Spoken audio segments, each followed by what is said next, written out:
ಆಚಿ chilli powder ಸಖತ್ ಖಾರ ಬಣ್ಣ ಮತ್ತು ರುಚಿ ಆಚಿ ಚಿಲ್ಲಿ ಪೌಡರ್. ಕೊಡಗು ಜಿಲ್ಲಾ ನೂತನ SP ಆಗಿ ಬಿಂದುಮಣಿಯವರು ಇದೀಗ ಅಧಿಕಾರವನ್ನು ಸ್ವೀಕರಿಸಿಕೊಂಡಿರುವಂಥದ್ದು. ಅಧಿಕಾರವನ್ನು ಸ್ವೀಕರಿಸಿಕೊಂಡ ಕೆಲವೇ ದಿನಗಳಲ್ಲಿ ಈ ನಗರ ಅಂದರೆ ಅವರ ವ್ಯಾಪ್ತಿಗೆ ಬರುವಂಥ ಎಲ್ಲ ಠಾಣೆಗಳು ಕೂಡ ಭೇಟಿ ನೀಡಿ ಅಧಿಕಾರಿಗಳು ಕೂಡ ಸೂಚನೆ ನೀಡಿರುವಂಥದ್ದು. ಜೊತೆಗೆ ಇಂದು ಪ್ರಪ್ರಥಮ ಒಂದು ಸಭೆಯನ್ನು ಜನಸಂಪರ್ಕ ಸಭೆಯನ್ನು ಕೂಡ ಮಾಡಿದ್ದಾರೆ ಅಂತಲೇ ಹೇಳ್ಬೋದು. ಅಂದರೆ ಮಡಿಕೇರಿಯಲ್ಲಿ ಇದೀಗ ಜನಸಂಪರ್ಕ ಸಭೆಯನ್ನು ಮಾಡಿ ಜನರ ಸಾಕಷ್ಟು ಸಮಸ್ಯೆಗಳನ್ನ ಕೊಟ್ಟಿದ್ದಾರೆ. ಇದರೆಲ್ಲದರ ಕುರಿತು ಮಾತಾಡೋ ನಮ್ಮೊಂದಿಗೆ ಬಿಂದುಮಣಿಯವರಿದ್ದಾರೆ, ಅವ್ರನ್ನೇ ಮಾತಾಡಿಸ್ತೀನಿ. ಮೇಡಮ್, ಇವತ್ತು ನೀವು ಅಧಿಕಾರವನ್ನು ಸ್ವೀಕರಿಸಿಕೊಂಡ ನಂತರದಲ್ಲಿ ಈ ಒಂದು ಮೊದಲ ಸಭೆ ಮಾಡಿದಿರಿ. ನಿಮ್ಗೆ ಯಾವ ರೀತಿಯಾಗಿ ಸಮಸ್ಯೆಗಳು ಕೇಳಿ ಬಂದವು ಮೇಡಮ್? ಈಗ ಇವತ್ತು ನಡೆಸಿದಂಥ ಸಭೆಯಲ್ಲಿ ಹಲವಾರು ಜನ ಸೇರಿದ್ರು. ಸೊ ಅವರ ಕುಂದುಕೊರತೆಗಳನ್ನ ನಮಗೆ ಹೇಳಿದ್ದಾರೆ. ಅದರ ಬಗ್ಗೆ ನಾವು ನಮ್ಮ ಸಿಬ್ಬಂದಿಗಳು ಮತ್ತು ಅಧಿಕಾರಿಗಳು ಸಹ ಇಲ್ಲೇ ಇದ್ದರು.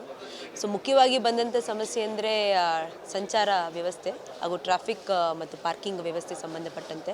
ಸೊ ಅದ್ರ ಬಗ್ಗೆ ನಮ್ಮ ಸಂಚಾರ ಠಾಣೆ ಏನಿದೆ, ಸೊ ಅವ್ರಿಗೂ ಸಹ ನಾವು ಸೂಚನೆ ನೀಡಿದ್ದೇವೆ. ಸೊ ಇದು ಹಂತವಾಗಿ ನಾವು ಏನು ಸಮಸ್ಯೆ ನಾವು ನೋಡ್ತಿದ್ದೀವಿ ಅದನ್ನು ಬಗೆಹರಿಸೋಕ್ಕೆ ನಾವು ಪ್ರಯತ್ನ ಮಾಡ್ತೇವೆ.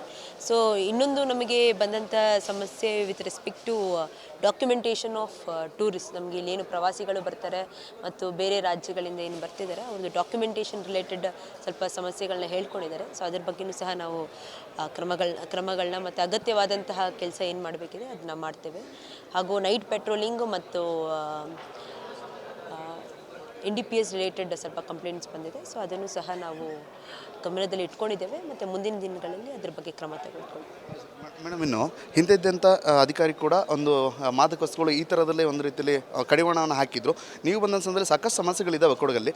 ಯಾವುದ್ರ ಬಗ್ಗೆ ಕಡಿವಾಣ ಹಾಕಲಿಕ್ಕೆ ನೀವು ಈಗ ಮುಖ್ಯವಾಗಿ ಕ್ರಮ ತಗೊಳ್ತೀರಿ ಅಂತ? ಇಲ್ಲಿವರೆಗೂ ತುಂಬ ಒಳ್ಳೆಯ ಕ್ರಮಗಳನ್ನ ತಗೊಂಡಿದ್ದಾರೆ.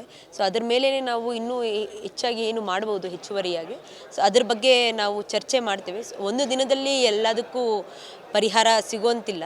ಸೊ ಇದು ಲಾಂಗ್ ಟರ್ಮಲ್ಲಿ ನಾವು ಕೆಲಸ ಮಾಡಬೇಕು. ಸೊ ಲಾಂಗ್ ಟರ್ಮಲ್ಲಿ ನಾವು ಏನೇನು ಮಾಡಬೇಕು ಅದನ್ನು ನಾವು ಸಾರ್ವಜನಿಕರ ಜೊತೆ ಸಂಪರ್ಕ ಮಾಡಿ ಅವ್ರ ಜೊತೆ ಚರ್ಚೆ ಮಾಡಿ ನಮ್ಮ ಅಧಿಕಾರಿಗಳ ಜೊತೆ ಚರ್ಚೆ ಮಾಡಿ ಮುಂದಿನ ದಿನಗಳಲ್ಲಿ ಏನು ಮಾಡಬೇಕು ಅಂತ ನಾವು ಮುಂದಿನ ದಿನಗಳಲ್ಲಿ ನಾವು ಚರ್ಚೆ ಮಾಡಿ ಅದನ್ನು ನಿಮಗೆ ಹೇಳ್ತೀವಿ. ಸೊ ಒಂದು ದಿನದಲ್ಲಿ ನಿಮಗೆ ಏನು ಮಾಡಿದ್ದೀವಿ ಏನು ಮಾಡ್ಬೇಕು ಅಂದ್ಕೊಂಡಿದ್ದೀವಿ ಅನ್ನೋ ಸಿಗೋದಿಲ್ಲ.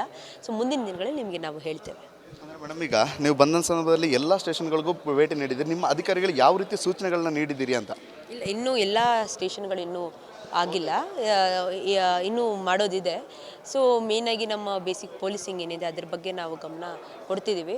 ಹೆಚ್ಚುವರಿಯಾಗಿ ಎಲ್ಲ ಠಾಣೆಗಳು ತುಂಬ ಚೆನ್ನಾಗಿ ಸ್ವಚ್ಛವಾಗಿದೆ ಮತ್ತು ಎಲ್ಲ ರೀತಿಯಾದಂತಹ ಕೆಲಸ ನಡೀತಿದೆ.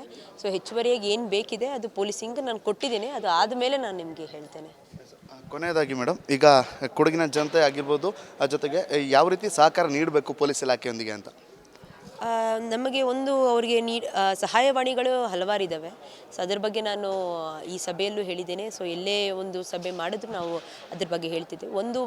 ಯಾವುದೇ ರೀತಿಯಾದ ಅನೈತಿಕ ಚಟುವಟಿಕೆಗಳು ನಡೀತಿದ್ದೇವೆ ಅಂತ ಸಾರ್ವಜನಿಕರಿಗೆ ಗೊತ್ತಾದಲ್ಲಿ ನಮ್ಮ ಈ ಸಹಾಯವಾಣಿಗಳು ಮತ್ತು ನಮ್ಮ ಪೊಲೀಸ್ ಠಾಣೆಗಳಿಗೆ ನೀವು ಬಂದು ಮಾಹಿತಿ ಕೊಟ್ಟರೆ ಅಗತ್ಯವಾದಂಥ ಕ್ರಮಗಳನ್ನ ನಾವು ತಗೊಳ್ತೇವೆ. ಸೊ ಆ ರೀತಿಯಾದಂಥ ಸಹಕಾರ ಕೊಟ್ಟರೆ ಎಷ್ಟೋ ಮಟ್ಟಿಗೆ ನಾವು ಅನೈತಿಕ ಕೆಲಸಗಳೇನು ನಡೀತಿದ್ದಾವೆ ಅಥವಾ ಚಟುವಟಿಕೆಗಳೇನು ನಡೀತಿದ್ದಾವೆ ಅದನ್ನು ನಾವು ತಡಿಬಹುದು. ಕೇಳಿದ್ರಲ್ಲ, ಇದಿಷ್ಟು ಕೊಡಗು SP ಆಗಿರುವಂಥ ಬಿಂದುಮಣಿಯವರ ಮಾತಾಗಿರುವಂಥದ್ದು. ಸಾಕಷ್ಟು ಸಮಸ್ಯೆಗಳಿದೆ, ಅದೆಲ್ಲವನ್ನು ಕೂಡ ಬಗೆಹರಿಸುವ ನಿಟ್ಟಿನಲ್ಲಿ ಸೂಕ್ತ ರೀತಿಯಲ್ಲಿ ಕ್ರಮ ಕೈಗೊಳ್ಳಲಾಗ್ತದೆ ಅನ್ನೋ ಮಾತನ್ನು ಕೂಡ ಹೇಳಿರುವಂಥದ್ದು. Lohith Magulamane, Zee news Kannada, Kodagu.